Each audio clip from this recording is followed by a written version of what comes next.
George Soros एक ऐसा आदमी है पूरे वर्ल्ड के अंदर जो कि फेमस है शॉर्टिंग स्ट्रेटजीज को लेके। शॉर्टिंग स्ट्रेटजीज ये होती हैं जो कि एक कंपनी को पकड़ती हैं, उनके बारे में नेगेटिव न्यूज़ का माहौल क्रिएट करते हैं और उन पे पहले से पोजीशन लेके उस पूरी स्टोरी को फैला देते हैं पूरे सोशल मीडिया और जितने भी आपके जर्नलिस्ट प्लेटफॉर्म्स हैं वहाँ पे। आपने नोटिस किया होगा कि एक आदमी के पीछे पिछले 4 साल से पूरा वर्ल्ड दो हिस्सों में बांट चुका है। एक है जो कि तारीफ कर रहा है अदानी ग्रुप की और एक है जो कि अदानी ग्रुप के कॉरपोरेट गवर्नेंस, ब्राइबरी जैसे केसेस के ऊपर फोकस कर रहा है। नोटिस करना, पूरा वर्ल्ड हर आदमी पे अगर ऐसे क्वेश्चन करे तो 50% चांस है कि वो बात सच हो सकती है और 50% चांस है कि उस बात को मैनिपुलेट करके बनाया जा रहा है। लेकिन आपको अपनी बातों पे ये विश्वास करके सोचना है कि अगर ये चीज़ें स्ट्रक्चरल स्टोरी के अंदर काम आ रही हैं तो ये बातों के अंदर मैनिपुलेशन का केस बहुत बड़ा बन सकता है। क्यों? आप नोटिस करिए कि पूरे वर्ल्ड के अंदर इस टाइम इंडिया का नाम चल रहा है कि भाई साहब इंडिया की पार्टनरशिप्स हो रही हैं। इंडिया के वर्ल्ड लेवल पे जितने भी प्राइम मिनिस्टर्स, लीडर्स हैं, वो एक कॉरपोरेट ग्रुप के साथ हाथ जोड़ के काम कर रहे हैं। नोटिस करना, ये चीज़ें वेस्टर्न वर्ल्ड को डाइजेस्ट नहीं हो रही। क्यों? क्योंकि जो चीज़ें वो लोग पिछले कुछ सालों से कर रहे थे, आज अब इंडिया उस लेवल पे आके सेम चीज़ें अगर कर रहा है तो भाई साहब डाइजेशन इनको कैसे होगी? आप नोटिस करना कि इंडिया का कॉन्ग्लोमरेट अदानी ग्रुप आज की डेट में हर कंट्री के अंदर कुछ ना कुछ अपनी प्रेजेंस छोड़ के वहाँ पे इन्वेस्टमेंट्स की बात कर रहा है। और ये इन्वेस्टमेंट कोई छोटे लेवल का काम नहीं है, वहाँ के कोर इंफ्रास्ट्रक्चर के अंदर काम हो रहा है, जिसके बारे में आप हिसाब किताब लगाएं तो हर महीने, हर हफ्ते कोई ना कोई न्यूज़ आ रही है। अब यहाँ पे प्रॉब्लम कहाँ पे आ रही है कि जब आप इतने बड़े लेवल पे काम करें तो जाहिर सी बात है कि आपके कहीं ना कहीं नेगेटिव कमेंट्स भी मार्केट में उछलेंगे। इस केस के अंदर बात करी जा रही है कि यूएस में ब्राइबरी केस बना है अदानी ग्रुप के ऊपर। लेकिन पूरी की पूरी टिप्पणी देखने से पहले आपको एक केस स्टडी देता हूं कि अदानी ग्रीन के ऊपर जो इन्होंने केस डाला है, वो नोटिस करने की बात है कि जिस जगह पे पूरी फंडिंग होनी है वो है खावड़ा, जो कि गुजरात का एक स्टेट के अंदर एक जगह है। भाई साहब, पेरिस जितनी जगह इनटू 4 टाइम्स करके इस जगह पे एक कंस्ट्रक्शन प्रोजेक्ट चल रहा है सोलर पैनल्स का, जिससे एक लेवल पे इतनी ज़्यादा एनर्जी प्रोड्यूस होनी है कि इंडिया का कुछ परसेंटेज एनर्जी प्रोडक्शन यहीं से निकल जाएगी।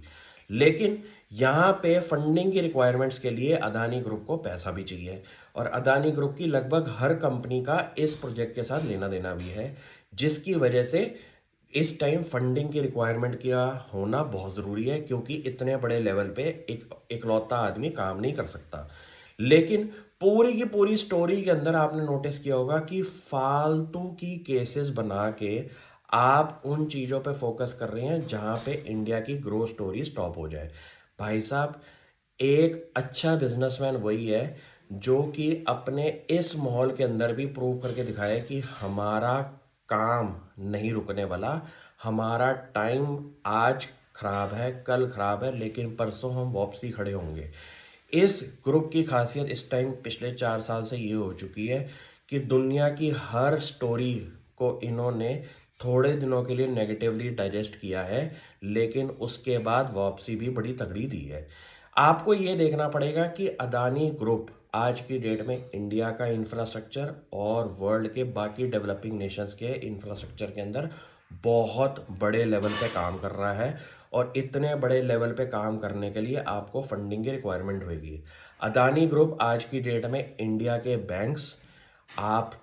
एक हिस्सा समझिए और बाहर की फॉरेन फंडिंग जो कि बड़े बड़े डेवलपमेंट इंस्टीट्यूशंस होते हैं, वो लोग भी अदानी ग्रुप के अंदर इन्वेस्टमेंट्स कर रही हैं थ्रू डेट फंडिंग। अब यहाँ पे इतना सा केस है कि इतने बड़े प्रोजेक्ट्स के लिए अदानी ग्रुप को पैसा तो चाहिए। अगर आपके पास एक फ्यूचरिस्टिक प्लान है जिसके अंदर रिक्वायरमेंट है इतने बड़े बड़े फंड्स की, तो आपको इतने बड़े लेवल पे काम करने के लिए लोगों का कॉन्फिडेंस भी चाहिए होता है, जो कि अदानी ग्रुप ने प्रूव करके दिखाया है पूरे के पूरे माहौल के अंदर कि उनकी फंडिंग की रिक्वायरमेंट्स अभी तक स्टॉप नहीं हुई थी। जितने केसेस आप पकड़ लीजिए, यहाँ पे केस स्टडी ये बनती है कि यूएस का पॉलिटिकल एंगल भी बड़ा स्ट्रांग है, क्योंकि यूएस को डाइजेस्ट नहीं हो रहा कि भाई साहब इतने बड़े लेवल पे अगर कोई आदमी खड़ा हो रहा है तो ये चीज़ें उनको नेगेटिवली इम्पैक्ट करेंगी कि फंडिंग कहाँ से इतनी आ रही है। ये एक और एंगल है चाइना का, क्योंकि चाइना जहाँ पे आज से कुछ साल पहले वर्ल्ड की हर कंट्री के अंदर अपनी इन्वेस्टमेंट्स कर रहा था, अब आज की डेट में पूरा वर्ल्ड डिवाइड हो चुका है इंडिया और चाइना के अंदर, प्रेफर्ड पार्टनर के अंदर, कि हर कंट्री के अंदर इन्वेस्टमेंट करने से पहले पहले चाइना होता था, अब प्रेफर्ड कंट्री है हमारी इंडिया, जहाँ पे प्राइवेट ग्रुप हमारा अदानी ग्रुप का आ गया है।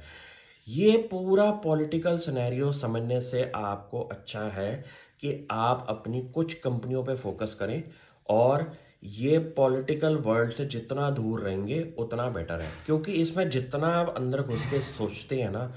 स्टोरी कुछ और ही निकल के आती है। इसलिए मैं पॉलिटिकल सिनेरियो से दूर रहता हूँ और फंडामेंटल स्टोरी जो कि कंपनी रिलेटेड स्टोरी होती है उन पे फोकस करता हूँ। आपको भी प्रेफर यही करूँगा, इन चीज़ों पे फोकस करिए, और बाकी न्यूज़ रिलेटेड चीज़ों के लिए अपना सेल्फ स्टडी पे भी फोकस करें, ताकि आप गुमराह ना हो इन चीज़ों की वजह से। Thank you.